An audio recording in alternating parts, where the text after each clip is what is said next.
Kila mwaka duniani mamilioni ya wasichana wanajikuta katika hali ya kupata ujauzito na kujifungua wakiwa bado katika umri mdogo. Kwa mujibu wa takwimu zilizochapishwa na UNICEF mwaka 2023, inakadiriwa kuwa 13% ya wasichana balehe na wanawake vijana hupata watoto kabla ya kutimiza miaka 18. Ujauzito wa utotoni mara nyingi huambatana na athari mbalimbali, huku ukiharibu ndoto na maendeleo ya wasichana hawa, ukiwachelewesha au kusitisha elimu yao, kuathiri maisha yao, na huku athari kubwa za kiuchumi zikishuhudiwa na mara nyingine huathiri afya zao kwa muda mrefu. Ingawa kasi ya mimba za utotoni imeanza kupungua duniani, bado changamoto kubwa iko barani Afrika, na hasa kusini mwa jangwa la Sahara, ambapo viwango vya mimba za utotoni ni mara 2 ya wastani wa dunia. Mnamo mwaka 2021 kulikuwa na zaidi ya watoto milioni 6 waliozaliwa na wasichana wenye umri wa miaka 15 hadi 19 na zaidi ya watoto 300,000 kwa wasichana wa umri mdogo zaidi wa miaka 10 hadi 14, na hii ni kwa mujibu wa shirika la afya duniani WHO. Katika muktadha huu, simulizi ya Irene inajitokeza kama kioo cha maisha ya maelfu ya wasichana wa Kiafrika. Baada ya kumaliza kidato cha 4 akiwa bado na ndoto kubwa za kielimu na kitaaluma, alijikuta akiwa mama kijana. Changamoto hii ilimlazimisha kubeba jukumu la kulea akiwa na umri mdogo, huku akikabiliana na vikwazo vya kijamii na kiuchumi vinavyowakabili wasichana wengi kama yeye barani Afrika. Hata hivyo, Irene anasimama kama kioo na kielelezo cha kushinda changamoto hii. Badala ya kukata tamaa, Irene aliamua kuandika simulizi mpya kupitia elimu, ubunifu na ujasiriamali, akibuni biashara ya utengenezaji na uuzaji wa keki kama njia ya kufadhili maisha yake na ya watoto wake, na hatimaye kuendeleza ndoto zake za kuwa mhandisi wa kompyuta.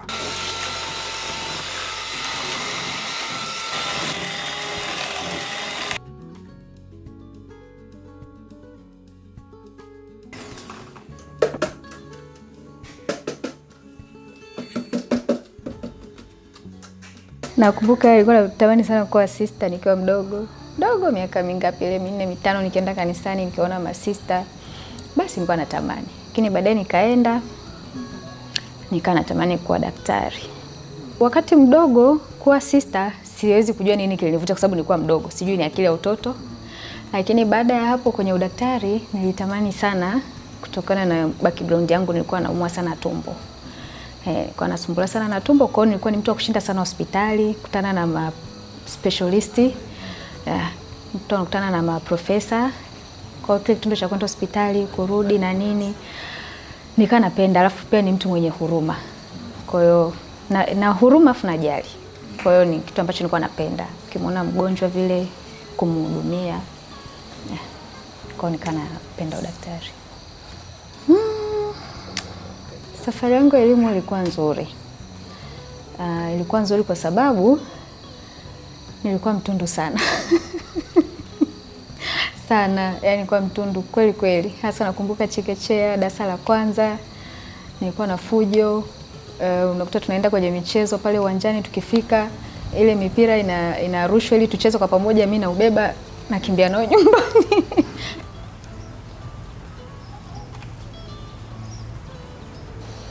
Kwa wakati nakuwa ile elimu ya mwanzoni hakuna kitu ambacho nilisema labda eti niache kwa sababu nilikuwa naenda vizuri.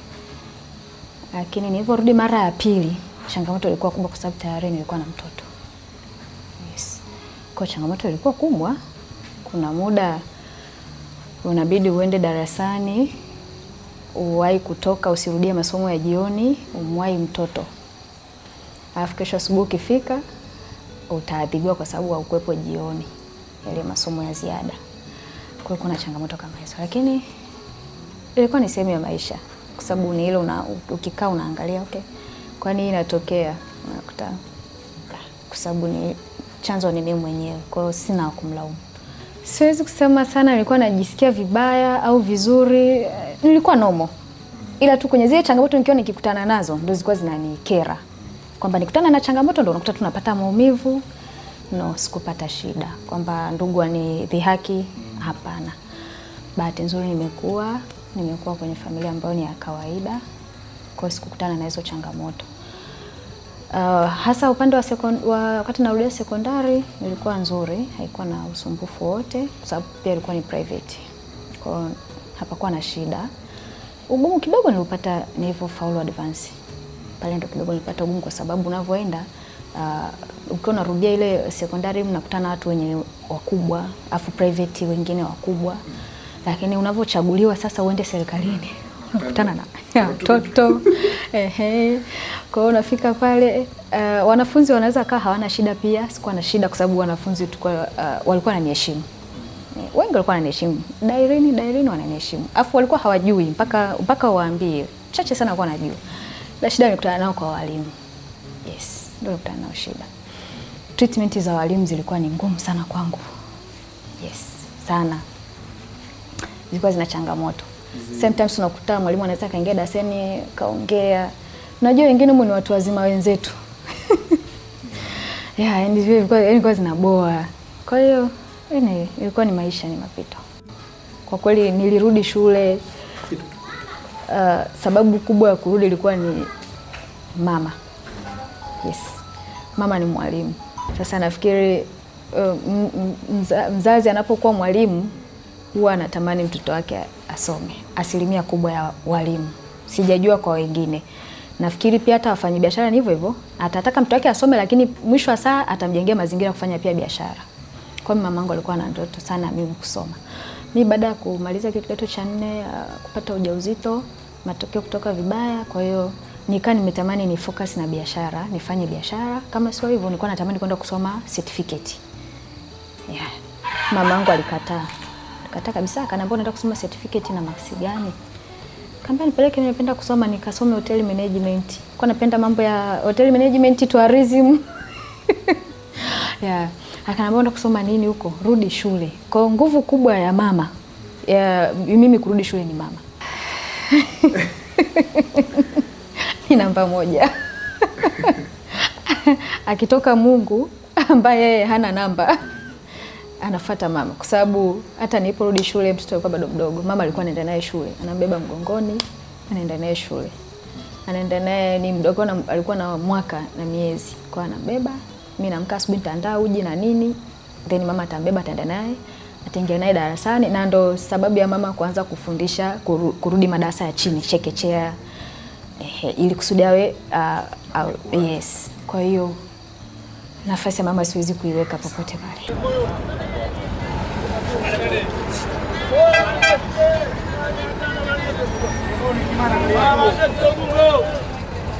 Naenda mama. Mazese Ubungo, mazese. Mazese hapa. Naenda.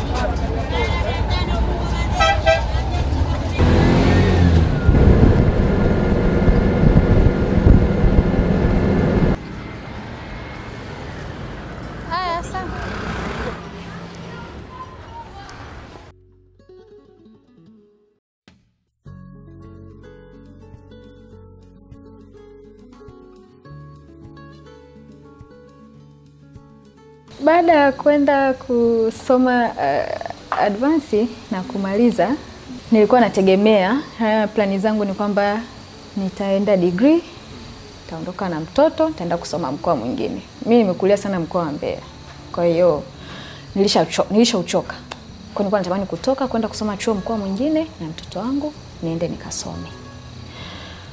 Kwa hiyo target yangu ilikuwa najua mimi naenda degree moja kwa moja. Nimesoma kwambia CBG. Nilikuwa na target kusoma mambo yatakayohusiana na nutrition. Ndio ilikuwa nimepanga kusoma vitu kama hivyo, au agriculture. Hiyo ndio ilikuwa ndoto yangu. Sasa bahati nzuri sio mbaya. Matokeo yakatoka siruhusi kwenda degree moja kwa moja. Nitakuwa niende diploma. Kile kitu kiliniondoa kwenye mstari kabisa. Yaani kiliniondoa kabisa. Yaani nilivunjika moyo, kata tamaa tena, yani kichwa changu hakikuwa sawa, ilini disappoint. Kwa hiyo nilikaa kwanza, yani sikutaka chochote kile kwamba naanza tena diploma wakati nilikuwa najua naenda degree, niende tena diploma miaka 2. Alafu nilikuwa najua bisa na expect nikienda degree nitasoma sasa kwa mkopo, kwa sababu ukumbuke huku nyuma nasoma ni kwa kuunga, yani ni kwa nguvu ya mzazi ambao anajivuta, sio kwamba ni matajiri. Yes, ni uwezo tu wa kati. Kwa hiyo nilikuwa nategemea nimpunguzie mzazi mzigo. Alafu ndo imetokea siendi degree. Kwa hiyo nimekata tamaa pale. Katika kukata tamaa mamangu aligoma. Yaani nyuma yangu mimi naweza kusema ni mama tu. Mama aliendelea kunivuta. Akaniambia kasome hata kama ni diploma. Nimeshakaa miaka 2 na waze nakuaje, ndo mama akaa amesikia habari ya foundation Open University. Ndo nimeenda Open University kusoma foundation ambao ni mwaka mmoja. Kwa hiyo ni kwa ile kwamba form 6 ukipata credit ambazo hazikuruhusu kwenda degree, unaenda unasoma open foundation ile kwa mwaka mmoja. Baada hapo kile cheti kinakuruhusu uende degree. Ndo safari ilipoanzia hapo. Baada ya kumaliza open foundation ile kupata cheti, ndo nika apply degree.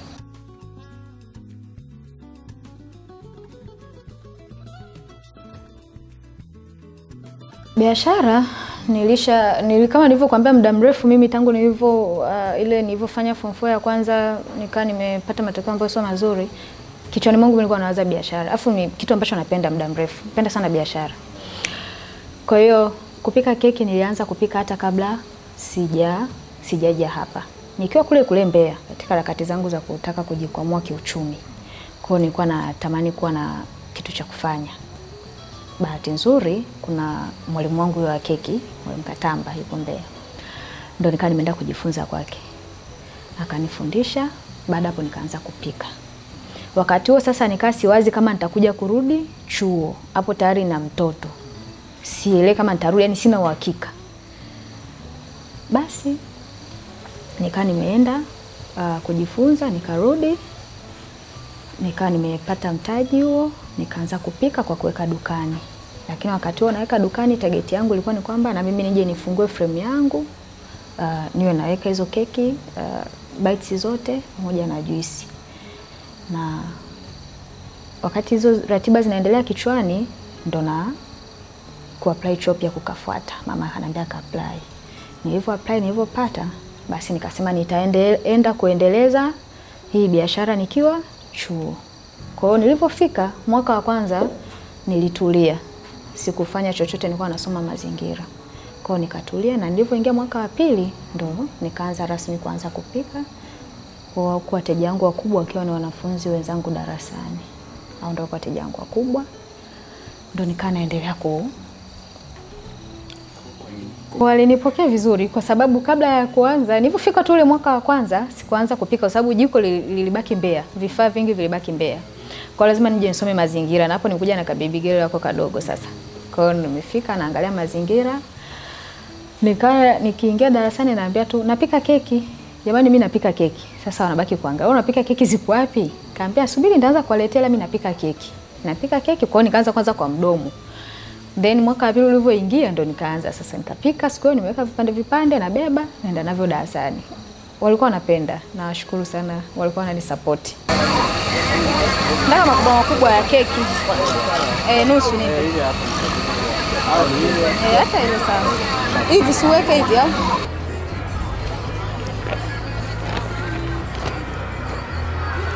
Whipping cream.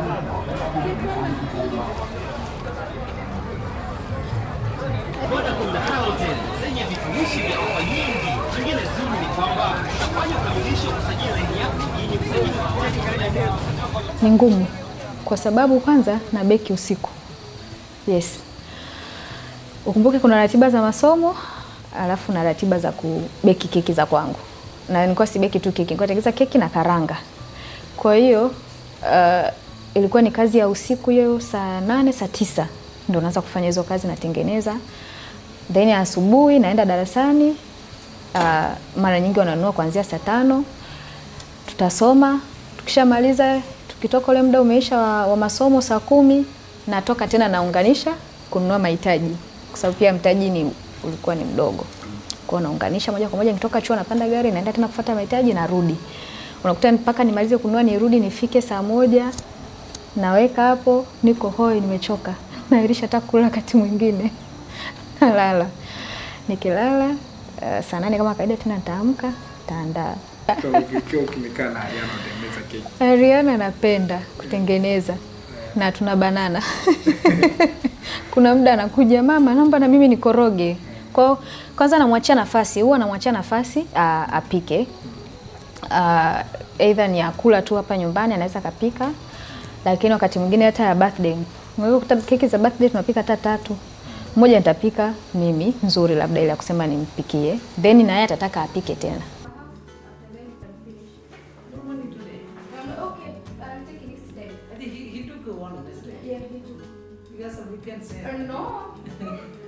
Ndio nimaliza mtihani muda sio mrefu.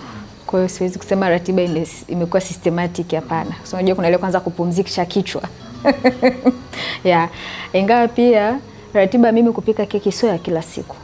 Kwanza ratiba yangu ya kwanza itategemea na order. Hiyo ndio ratiba yangu ya kwanza. Lakini ya pili ambayo sasa ni hii nafanya ya bila order sasa, ni kwamba nitapika mzigo wangu mkubwa, nitazalisha, alafu nitabeba kwenda kuwapelekea wafanyakazi, mfano walimu hapo nilipokuwa nasoma, nilipokuwa nafanya field, na majirani pia ambao wanapenda kuchukua hizo keki. Kwa hiyo nitatengeneza. Mara nyingi hizo huwa napika mara moja kwa wiki. Nikiwa napika ratiba yangu kwanza, nikiwa na kama ndo nimepanga Alhamisi natakiwa nikasambaze keki.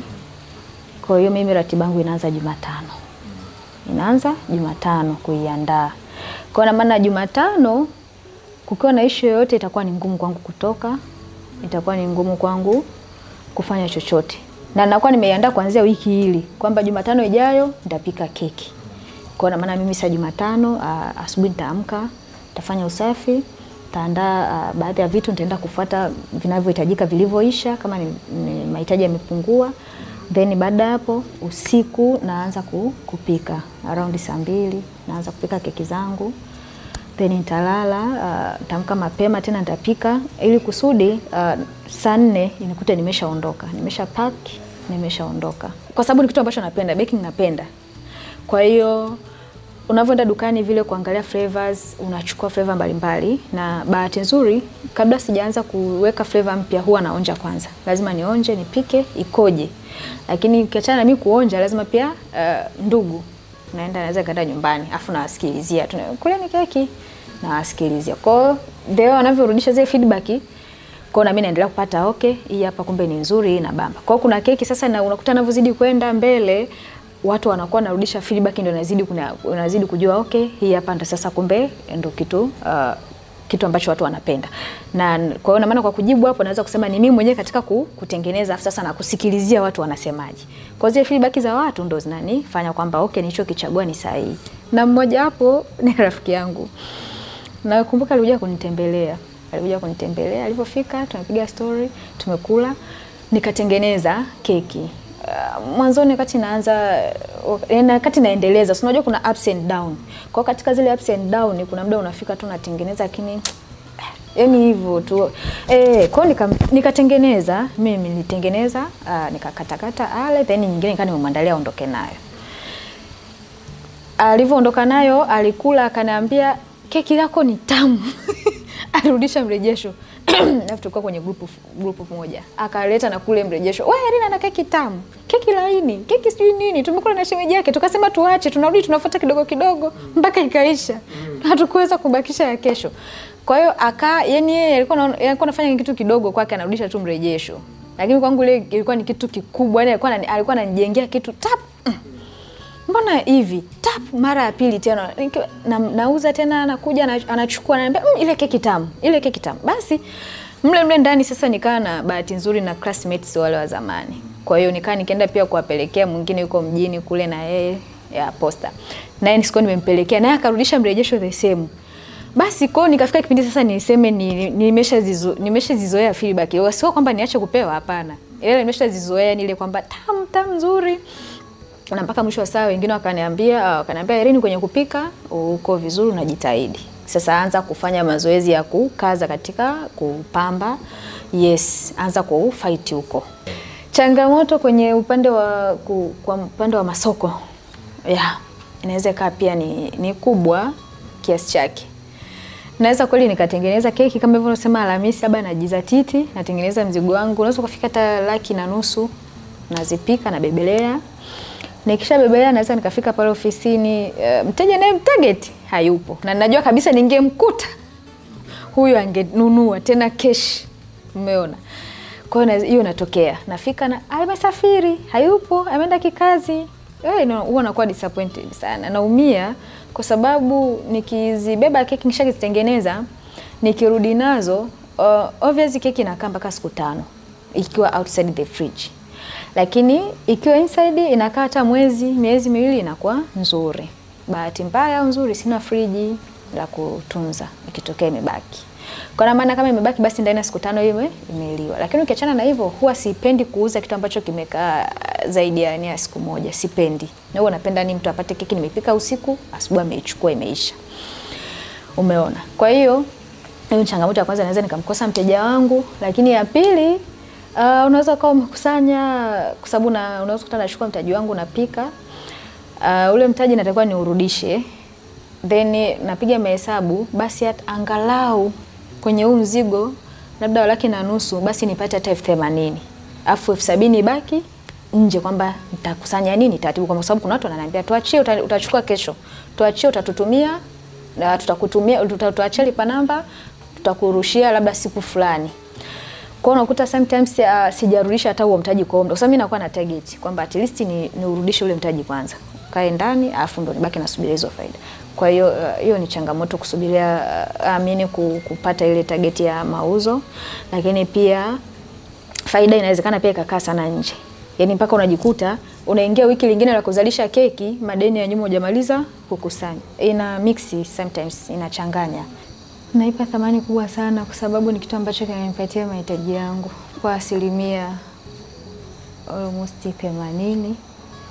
Yes, ni kitu ambacho ndo kinaniingizia kipato, ambayo inanisaidia kukidhi mahitaji, sometimes mpaka kulipa ada sehemu ambayo ilibakia, ambayo serikali walikuwa wananilipia, inayobaki nilikuwa namalizia.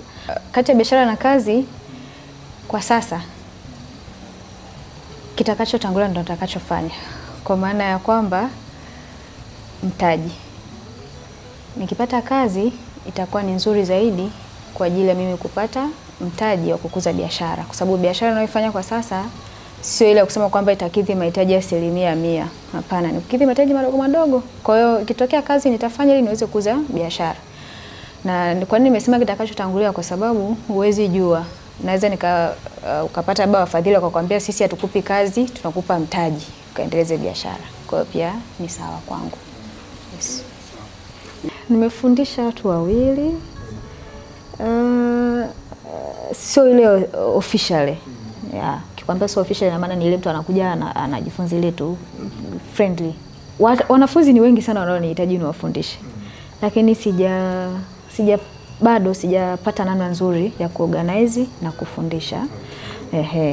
Lakini pia nafikiri kuna yale madarasa online pia sijapata namna nzuri ya kuyaandaa. Uende kama kwa sababu saizi naweza chuo bado naweza kupumzika, labda naweza nikafanya hicho kitu. Lakini sijapata utulivu ule simu, labda ni rekodi simu nzuri na nini, vifaa bado sijapata vile vizuri, kwamba labda nianze kuwafanyia kwa online. Lakini kuna ile pia kutaka kuja physically. Mazingira, chumba hapa, wangapi watakuja? Chumba kimoja waingie, umeona? Wangapi watakuwa na mkono? Sijapata bado mazingira mazuri. Kwa wengi wanao demand na wafundishe wapo. Afu vingine mimi hata naweza nikabeba, nikaenda kuwafundishia, nikamfuata. Unajua ni rahisi mimi nikija nikikufundisha wewe, mimi ni kama hata unakaa single, nitakuwa nimeingia mimi nikufundisha nimeondoka.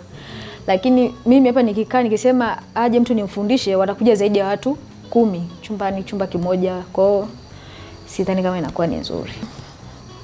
Doti nilipata seminar. Yes, ilikuwa ni seminar, ilikuwa ni ujasiriamali, lakini ililenga maeneo mbalimbali. Ililenga katika jinsi ya kukuza biashara, yani haikuwa specifically ile ujasiriamali labda wa baking, hapana. Ilikuwa tu ni general kwa ajili ya kwenda kupata mafunzo jinsi ya kuendesha biashara yako, lakini pia kidijitali, yani ile basic kidijitali. Yes. Ndo seminar pia niliyobahatika.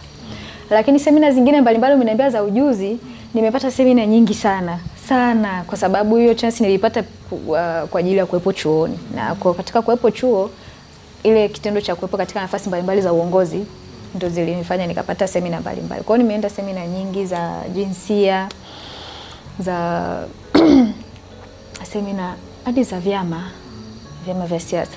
Nafikiri kwa binafsi kungekuwa na elimu kwa watoto wa kike mashuleni, elimu special. Hiyo kitu haipo. Kwa maana kwamba au hata kama ipo, haipo kwa ukubwa au kwa uzito. Inakuwa ni ile random just kutimiza wajibu. Kwa hiyo iwe kama official sehemu ya somo kwa ajili ya kuwapa elimu mabinti jinsi ya kujitambua wao wenyewe na kujua tu thamani yao.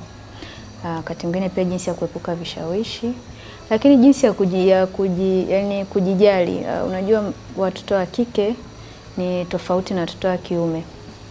Mtoto wa kiume anaweza kukufuata wewe kwenye mahusiano, lakini wakati wao anakuwa kwenye mahusiano ile ratiba zake zinaendelea kwenda. Ila watoto wa kike tuna tabia kuacha ratiba zetu. Yes. Mpaka tunakuja kukumbuka kwamba mbona niliacha ratiba zangu afu yeye za kwake zinaendelea, tayari unakuta ni too late. Wanaobahatika kukumbuka mapema inakuwa ni njema zaidi, lakini wanaochelewa ndo wanajikuta tayari wanakuwa wanapoteza, naweza kusema wanapoteza muda mwingi. Mama ndio nataka nichukue. Twende. Umeshindaje? Asante. Nimekumisi. Utaweza? Nitaweza.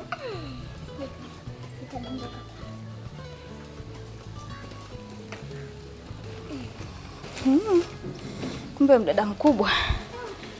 Asante mwanangu. Yes, na deni na naendelea kuongea na wapo wanaonifuata. Hata chuoni bahati nzuri nimepita katika nafasi mbalimbali za uongozi. Kwa hiyo nimebahatika kushare stories za wanafunzi hapo waliokuwa ninasoma nao, ambao mostly ni wadogo kwangu, wadogo zangu naweza kusema.